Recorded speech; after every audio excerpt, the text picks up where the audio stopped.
Mercredi 7 janvier 2026, tout de suite, le journal en français de Studio Kalangu. À la présentation, je suis Rayla Tsoumana. Au sommaire, un réaménagement technique du gouvernement a été annoncé ce mardi avec la nomination des nouveaux ministres du pétrole. Nous y reviendrons dans un instant. Une grève de 72 heures est en cours dans le secteur de l'éducation sur toute l'étendue du pays. Des explications avec la coalition des syndicats de l'éducation et de la formation professionnelle.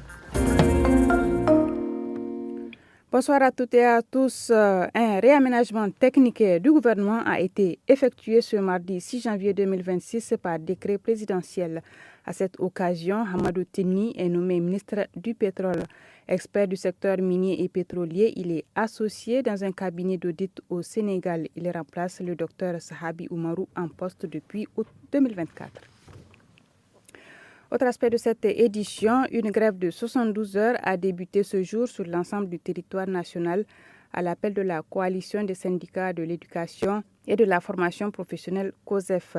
Selon Issoufou Dadi Ibrahim, délégué syndical, le mouvement fait suite au non-respect par le gouvernement des engagements contenus dans le communiqué conjoint du 10 juin 2025. Plus de précisions au micro de Aline Ali. Notre principale revendication, c'est l'ouverture du recrutement qui a été promis par le gouvernement et l'appurement des incidences financières liées aux avancements et autres reclassements par des parcelles viabilisées. Pour l'essentiel, ce sont les deux points qui motivent notre mot d'ordre de grève de 72 heures que nous risquons de reconduire si l'État n'honore pas ses engagements.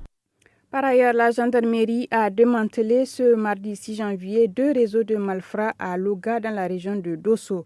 Le premier groupe a été interpellé en possession de plus de 1500 bâtons de dynamite destinés à la fabrication d'engins explosifs improvisés. Le second est spécialisé dans le trafic de carburant destiné au ravitaillement de groupes armés.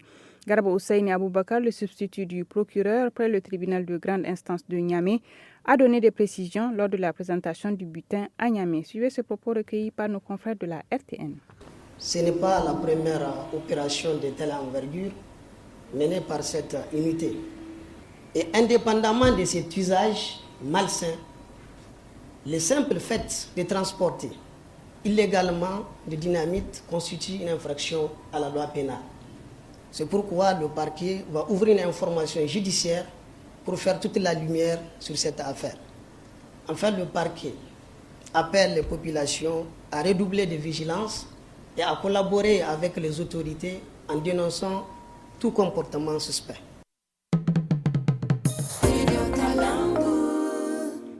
Un accident de la route survenu mardi a fait plusieurs morts à environ 50 km d'Adar-Bisnat dans la région d'Agadez. Le drame a impliqué un véhicule de marque IAS et un bus de transport. Selon le commandant de la gendarmerie d'Adar-Bisnat, Ahmed Mohamed, toutes les victimes se trouvaient à bord du véhicule de 19 places. Il est joint par notre correspondant Moussa Maman. Les bus de Sonitrav et un véhicule IAS qui ont quitté tous Agadez en direction du Zender. Donc au premier temps, le bus a dépassé la IAS. Par la suite, la IAS l'a rattrapé. Et ils ont continué dans la même direction. Maintenant, le véhicule IAS a serré sur sa gauche en coinçant le bus. Donc c'est de là, la IAS s'est accroché au bus et il l'a traîné à peu près sur une distance de 50 mètres. Le bus a marché sur la IAS, faisant 9 morts, 8 blessés. On va dire qu'il y a une négligence, une imprudence et excès de vitesse. Sur un tout autre plan, une collecte de vêtements est organisée sur une période de 3 semaines en faveur des malades mentaux errants et ou abandonnés.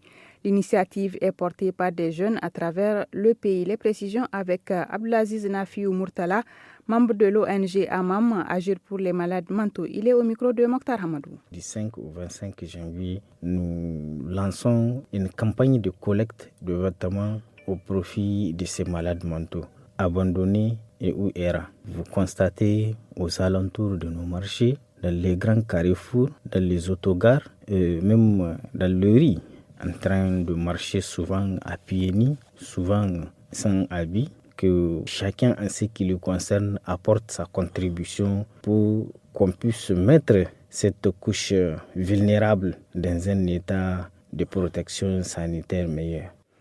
Et c'est tout pour cette édition en français de Studio Kalangu. Merci de l'avoir suivi.